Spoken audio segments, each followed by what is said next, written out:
सोचो एक ऐसी दुनिया जहां ह्यूमंस रोबोट के साथ काम करें, एक ऐसी दुनिया जहां कंप्यूटर हमारे सवालों के जवाब हमसे पहले दे दे, एक ऐसी दुनिया जहां पे मशीन्स हमारे इमोशन को समझ सके, हमारी तरफ सोच सके, समझ सके। सुनने में तो स्कैरी लग रहा हो, लेकिन ये कोई साईफाई या फिर साइंटिफिक मूवी नहीं चल रही, ये है असलियत 2025 की। तो आप लोगों को मैं बेसिकली बताता हूँ, एआई जो है वो बहुत अपग्रेड कर चुका है, सारा सिस्टम को बदल चुका है। जॉब्स हो, चाहे हमारे सिस्टम्स हो या फिर हमारे सोचने का तरीका हो, वो सब बदल चुका है। बट क्या हमें इससे खतरा है या बेनिफिट है? तो हम आज ये सीखेंगे कि एआई क्या है, एआई 2025 में इंडिया और दुनिया में क्या कर रहा है, और क्या एआई हमारे जॉब्स को ले सकता है या फिर और जॉब अपॉर्चुनिटी बढ़ा सकता है। क्या है एआई का सच, और लास्ट में ऐसा फैक्ट जिसे सुन के आप कहोगे क्या ये भी पॉसिबल है। तो चलिए शुरू करते हैं एआई का सच 2025। तो सबसे पहले समझते हैं एआई असल में है क्या, वो भी इजी स्टेप्स में। तो सबसे पहले एआई, जिसका फुल फॉर्म है आर्टिफिशियल इंटेलिजेंस। अब ये एक सिंपली एक मशीन है जो हमारे काम को इजी बनाता है। बेसिकली जो एआई जो है वो हमारे तरह सोच सकता है, समझ सकता है और खुद ही डिसीजन ले सकता है विदाउट एनी ह्यूमन नीड। जी हाँ, बिना इंसान के मदद से ही वो खुद डिसीजन ले सकता है और खुद ही अपने सारे काम वो भी एक्सपर्ट तरीके से, अच्छे तरीके से कर सकता है। सो बेसिकली एआई जो है उसके दो टाइप्स होते हैं। सबसे पहले हम बात कर लेते हैं, अगर आपने गूगल मैप्स चलाए होंगे या फिर यूज किए होंगे या फिर नेटफ्लिक्स रिकमेंडेशन को आपने देखा होगा या फिर चैट जीपीटी के साथ चैटिंग की होगी, तो कॉन्ग्रेचुलेशंस, आप पहले से ही एक एआई जिंदगी जी रहे हो। मतलब एआई के साथ आपका रहना है, सहना है और जिंदगी आप उसी के साथ काट रहे हो। फिर भी अगर आप इस वीडियो पे आए हो, यानी आपको अभी भी डीप नॉलेज की ज़रूरत है। तो सबसे पहले हम समझते हैं एआई कितने पार्ट होते हैं। तो एआई के सिंपली दो पार्ट होते हैं। फर्स्ट होता है जो नैरो एआई।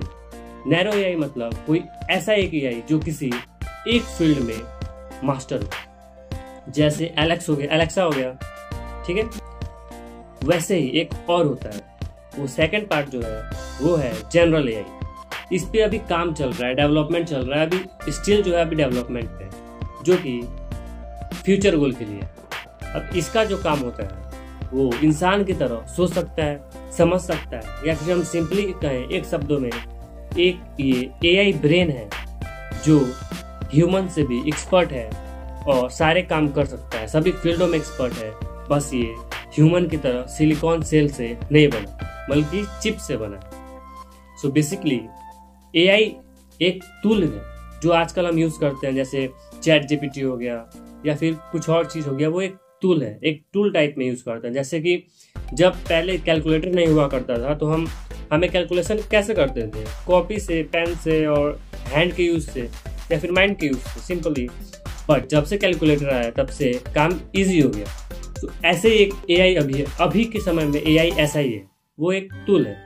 तो सिंपली हमारे कामों को आसान बनाता है, जैसे कोई रिसर्च करना हो या फिर वीडियो के लिए स्क्रिप्ट लिखनी हो या फिर किसी प्रकार का काम हो, कोई क्वेश्चन हो, तो आप बहुत सारे चैट बॉक्स है एआई के, आप उससे जाके पूछ सकते हो या फिर बहुत सारे काम करा सकते हो। तो ये बेसिकली ये टूल है। बट जो फ्यूचर गोल है, जो जनरल एआई है, वो बहुत पावरफुल होने वाला है, लाइक अ रोबोट। अगर आपने रोबोट मूवी देखी होगी तो इट्स जस्ट लाइक दैट। सो अब बात करते हैं सेकंड पॉइंट की, जो कि है 2025 में आखिर एआई क्या कर रहा है। तो अब सुनो सच, एआई अब हर जगह घुस चुका है, जैसे हेल्थ केयर। अब हेल्थ केयर में कैसे, अब देखो एआई अब डॉक्टर्स के असिस्टेंट बन चुके हैं। एक स्कैन करके वो कैंसर का पता लगा सकते हैं। जी हाँ, वो एक स्कैन करके कैंसर का पता लगा सकते हैं, वो भी 90% एक्यूरेसी के साथ। इंडिया स्टार्टअप Cure.ai अब हॉस्पिटल में भी अवेलेबल है, वो भी ब्रेन स्कैन एनालिसिस के लिए। यानी सो इमेजिन कि एक एआई ब्रेन एनालिसिस कर सकता है, या फिर डॉक्टर्स, ये कहना गलत नहीं होगा कि डॉक्टर से भी फास्ट एंड सबसे बेहतरीन डायग्नोसिस कर सकता है। सोचो एआई अभी 2025 में ये कर रहा है हेल्थ केयर सिस्टम में, देन सपोज आने वाले फ्यूचर में क्या कुछ कर सकता है। सेकंड पे जो है वो है एजुकेशन। अब एजुकेशन जो स्टूडेंट्स देख रहे होंगे वो तो रिलेट कर पा रहे होंगे कि एआई स्टूडेंट्स को कैसे हेल्प करती है। Just like Google Gemini AI, chat GPT personal tutor की तरह काम करती है। ऑनलाइन आप मतलब जैसे भी डाउट हो, कुछ ही पूछना हो, आप चैट बॉक्स से पूछ सकते हो। सो स्टूडेंट्स के बारे में तो बताने की जरूरत ही नहीं है। सो अब थर्ड पे आते हैं। अब थर्ड जो है वो है इंटरटेनमेंट एंड क्रिएटिविटी। अब ये कैसे? तो आपने देखा होगा कि आजकल एआई से वीडियो जनरेट होती है, फोटो जनरेट होती है, और तो और यहाँ तक कि पूरा का पूरा फिल्म तक बन सकता है एआई की हेल्प से। जी हाँ, आज एआई से गाने, फोटोज और वीडियोस पूरे के पूरे जनरेट हो सकते हैं। आपने सुना होगा सोरा बाय ओपन एआई।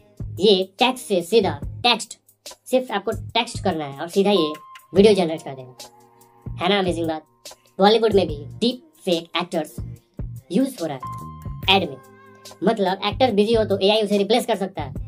मतलब आप समझ रहे हो किस लेवल तक एआई चला गया। अब फोर्थ की बात करते हैं, स्पेस एंड साइंस। इसरो और नासा जैसे जो इंस्टीट्यूट है वो एआई का यूज कर रहा है। किस लिए? स्पेस मिशन प्लानिंग के लिए।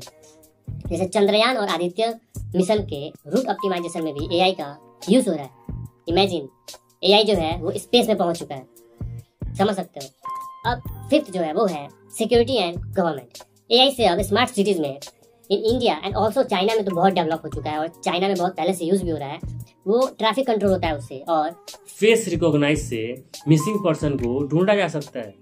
यानी अगर आप कार में जा रहे हो और कार के अंदर आप बैठ के ड्राइविंग कर रहे हो, तो वो सिर्फ एआई कैमरा से आपको पहचान सकता है और आपके आईज को स्कैन करके ये भी पता लगा सकता है कि आप इस कंट्री के हो भी या नहीं।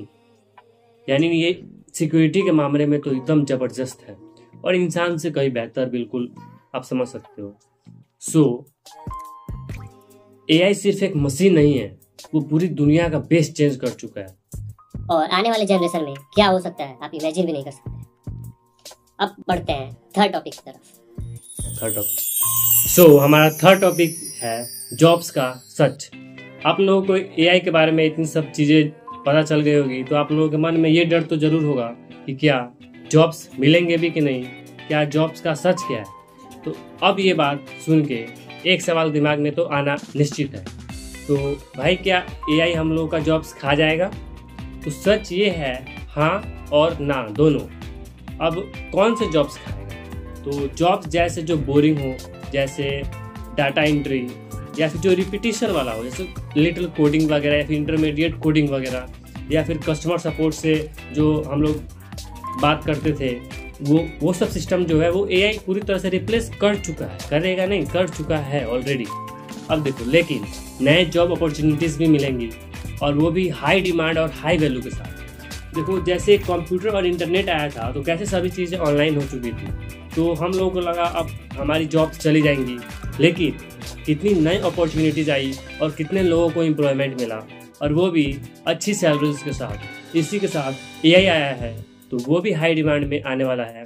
कुछ समय में तो इतनी डिमांड आएगी कि उतना एम्प्लॉयमेंट मिलना पॉसिबल ही नहीं होगा। सो बेसिकली ये किस फील्ड में होगा? तो ऑब्वियसली एआई। तो उसके लिए कुछ कैरियर ऑप्शंस है, जैसे एआई प्रॉम्प्ट इंजीनियर। तो एआई प्रॉम्प्ट इंजीनियर में ही प्रॉम्प्ट है, मतलब आप एआई को यूज करना सीखोगे पूरी तरह से, उसको प्रॉम्प्ट देना सीखोगे, एआई के बारे में, सॉफ्टवेयर के बारे में हर चीज़ आप सीखोगे। सो सेकंड चीज़ है डाटा एनोटेटर।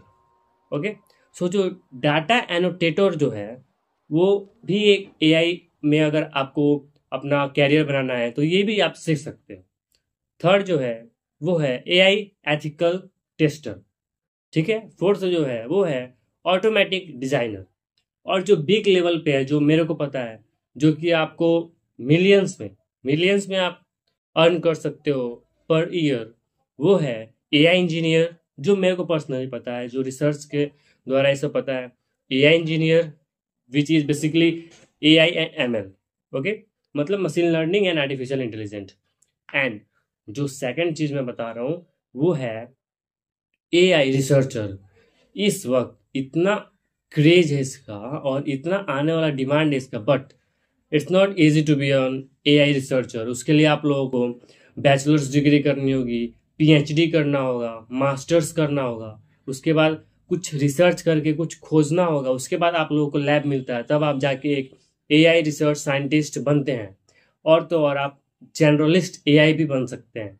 सो बहुत सारे अपॉर्चुनिटीज़ है, बहुत सारे डिमांड्स है। आने वाले फ्यूचर्स में बहुत कुछ होने वाला है।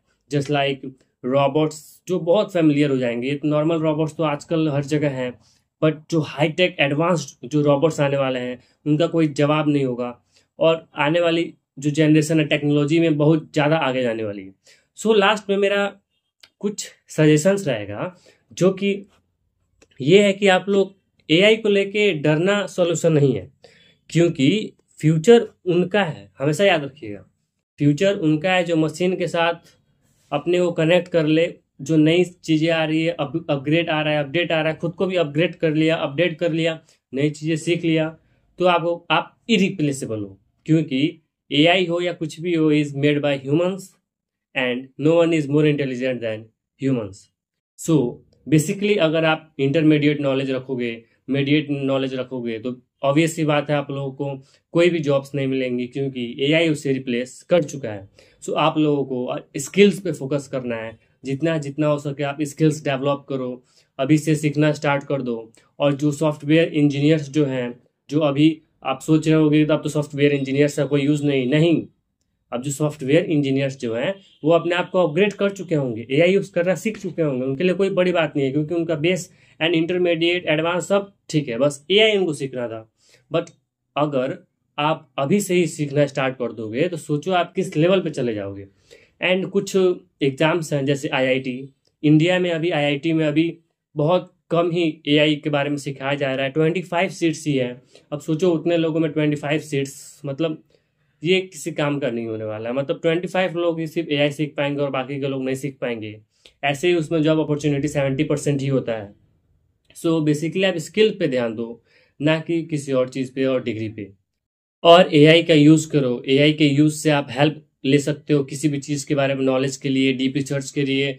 टेक्नोलॉजी को जानो, समझो, सीखो जितना हो सके। इस जनरेशन में इंग्लिश को प्रेफरेंस दो, इंग्लिश सीखो। और because it's a globally language, so आप जहाँ पे भी रहोगे ये काम आने वाला है।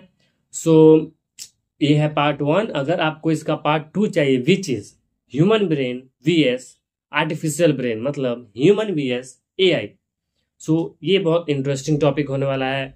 सो अगर आपको ये पार्ट 2 चाहिए तो कमेंट कर देना। और तब तक के लिए इतना ही, और सब्सक्राइब कर देना। इससे लंबा वीडियो मैं नहीं सोच रहा बनाने के लिए, क्योंकि इट्स माय फर्स्ट वीडियो। सो सोचा कि छोटा ही बनाते हैं।